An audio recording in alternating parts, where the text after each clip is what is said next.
people that are coming in and the news is setting up.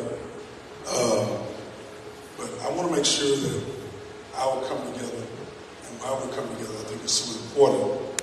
And the reason we felt that it was an emergency and that it was important, and that was myself, a group of pastors, business leaders, and others that felt like it was important, was as we're going into this holiday season with Christmas and the New Year and so forth, we want to make sure that we're as safe as possible. Okay? And we feel like a lot of things that are taking place are not being heard and not being told. We want to give you an opportunity to hear those things, and then talk about what are the things that we can do and what are the things that we're expecting on a number of different levels when it comes to crime, Capitol Police, and their jurisdiction and expansion, and just the way that people are being treated. And so it has really turned into something more than this hard-nosed, aggressive fight against crime. And innocent people as well appear to have been being targeted. And we just think that story needs to be told. So we're going to begin. Ms. Lewis, if you will come up, please. So I want to do two things. One, I want you to hear the story of Ms. Lewis and her family, who was impacted by the death of Jalen Lewis. And this is actually when it became first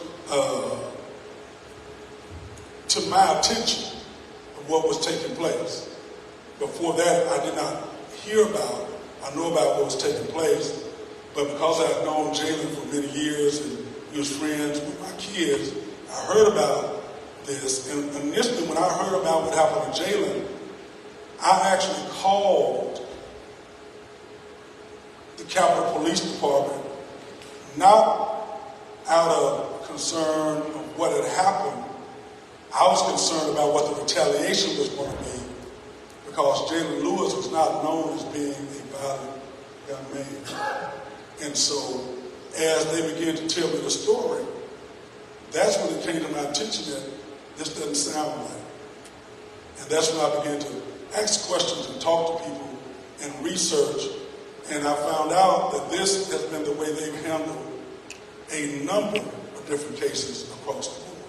So we can take some time to hear that and understand some of that, and then I think we can move forward from there. So Ms. Lewis, there's a mic right there if you guys would kind of tell the story.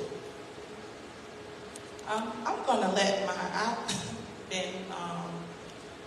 I've done a video, a couple of videos with Pastor Pickett. I think I've been saying some things that have, my daughters, these two are my daughters, and that's my grandson, but my daughters were actually at the crime scene, so they saw and they know a little bit more, so I'm going to let them speak if that's okay, because I may not have been saying it. So this is one of the first events I was able to make because I'm in school, so I'm out right now because school is out for the holidays.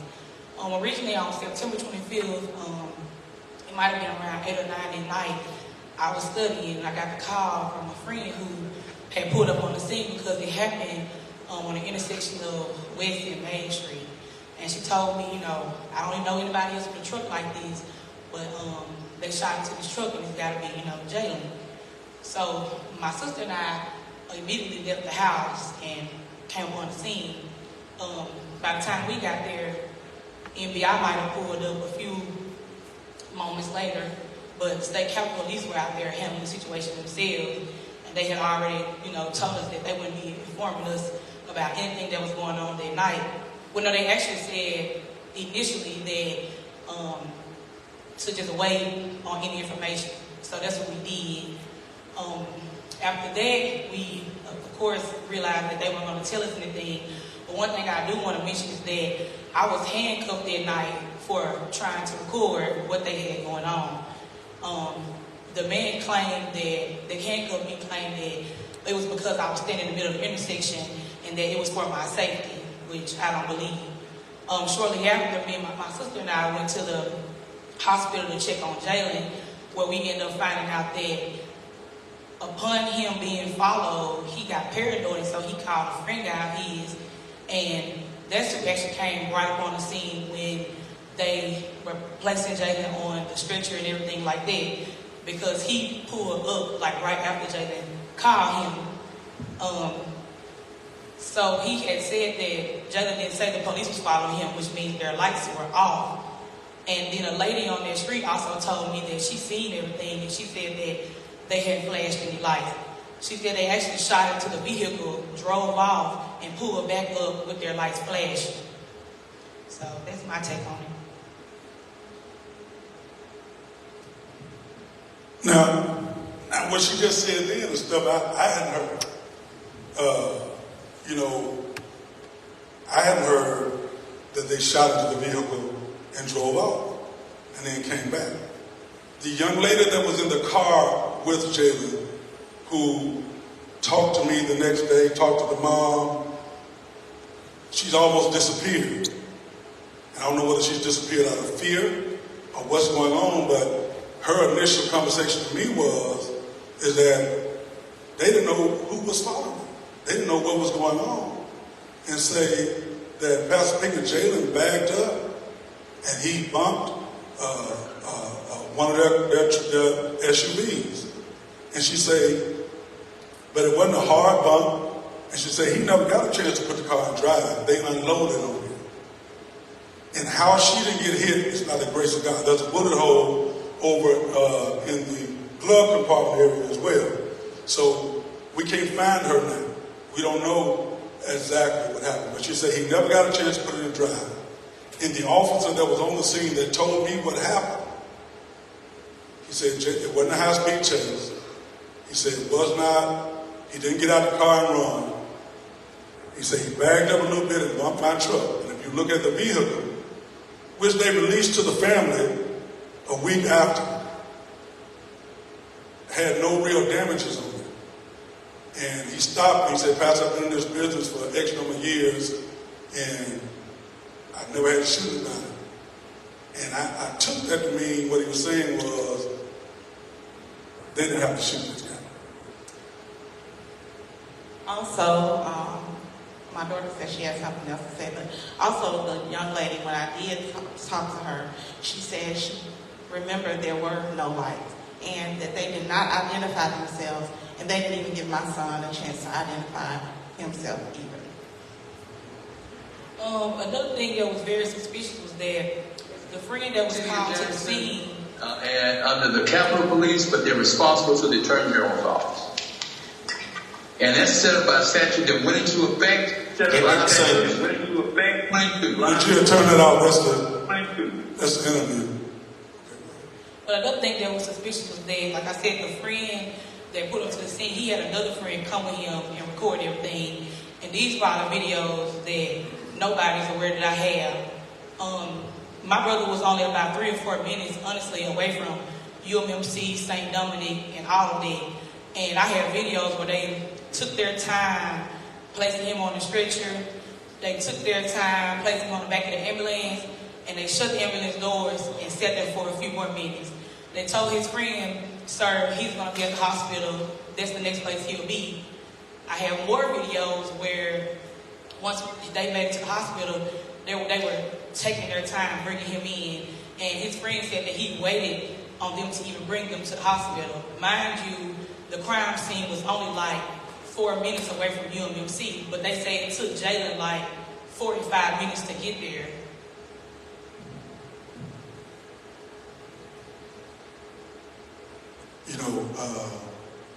It's just some questions I'm going to answer.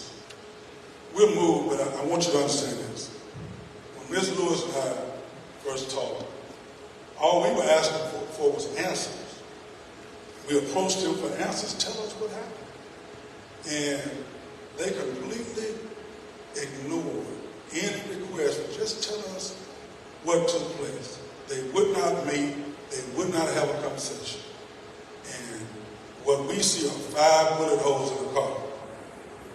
Right? And the windows were tinted. So whatever story they come back with just doesn't make sense. Because there was no way for them to know whether he had a gun in the car or not. And you don't get shot into your car 5 times because you had a gun in the car.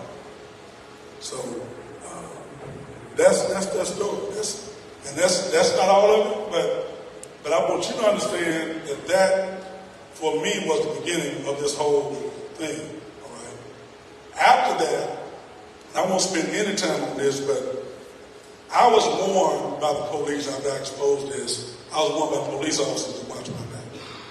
I was told that I have a bullseye on my back. And I met with several Capitol police officers and other police officers who told me to be careful, keep my head on the swivel, tell my children to ride clean, whatever they do. Well, my son stopped by the store on High Street, like he did often, coming from Vicksburg, whatever he was doing, and was completely harassed by the police. Told his music was too loud, he turned it down. He walked, I got video of this. He walked back to the door, they grabbed him, threw him on the car, handcuffed him, put him in the back of the car, put the handcuffs so tight he couldn't feel anything in his arm, searched his car, didn't find anything. Had his car towed, took him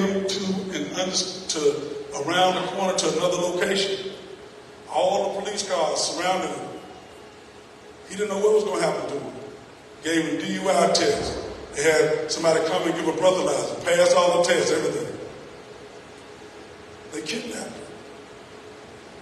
And he didn't know what was going to happen to him. And so finally the supervisor came and basically told the officer that he had to take him home because he hadn't done anything. But he hadn't done anything from the beginning. And I believe it was a deliberate attack because of my being out front exposing what's going on. If it's just coincidence, out of all these years in this city, I ain't never been coincidentally stopped by the police. The day after Thanksgiving, I was stopped by Clinton police in my son's car. Deliberately, I switched cars with him. We've had that same car for 5 or 6 years, riding through Clinton, never been stopped. Coincidentally, they stopped me. I believe they thought it was my son. In between all of that, when Jalen first was killed, I got a message from Pastor Scott Fortner, who told me the guy on that picture looked like the same guy that harassed him and grabbed him and took him out of the car. I want to be very clear. We are not against the Capitol Police. We're not against policing. We are for proper policing and good policing. But we're not for harassment and violation of civil rights. And Pastor Scott doesn't want to be on TV. He did post on my thing, but he's the only Caucasian guy in here at the moment. So you can't miss it. But basically, Pastor Scott, you want to tell your story, you want me to just tell it. He got snatched out of the car by his neck in the Midtown community. Slammed on the back, taken to the back of his car. Didn't know what he had done, and at the end of it, what they said was, he forgot to turn his blinker light on. He was in Midtown. He was in the community, particularly what? Poor and people of color. And if you look at it, he was in a bathing suit, he was in swim pants then. So if you look at Pastor Scott, you know, he looked like he might have been over in Midtown, buying drugs or something. But what we're saying is we believe that out of control. There are a number of things that have happened to a number of people in the community, right? And people are so afraid to share what took place. In the same incident that you're going to hear about, another lady, her house was shot into during the same episode because they were shooting in a heavily populated place. And they shot into her home. And I'll let her tell the story of being shot. Miss Natasha Smith. Approximately about a week or so ago, on a Saturday morning, it's a night I'll never forget. Me and my daughter Sarah, we had went in the kitchen. She always asked for something to eat. So we left out the kitchen. She said, Mama, I want to get in the bed with you. I do like getting in the bed with me. You go in your room and get in the bed, and I'm going to go in mine. I'm going to say about